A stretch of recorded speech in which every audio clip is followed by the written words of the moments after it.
గతంలో ఆయనకి కోర్టు నుంచి వచ్చినాక ఉత్తర్వులు ఏదైతే ఎంపీడీఓ జిల్లాకి పంపించాడు, ఆయనకి పెన్షన్ ఇవ్వండి 2024లో నోటు కొట్టి పంపించారు, ఇదిగో ఈ విధంగా అని. దానికి సమాధానం లేదు. ఏంది అసలు ఏం జరుగుతుందో, అధికారులు ఏం చేస్తున్నారో అర్థం కావడం లేదు. కాబట్టి ఇకనైనా దీన్ని మార్చుకోండి.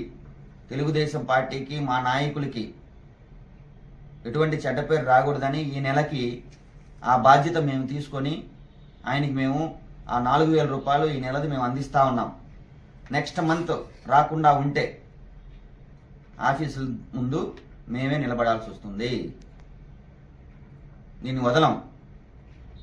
చంద్రమోహన్ రెడ్డి గారు చెప్పినా మీరు చేయలేదు అంటే మీరు ఎంత అహంకారంతో అధికారులు సీట్లలో కూర్చుంటున్నారు.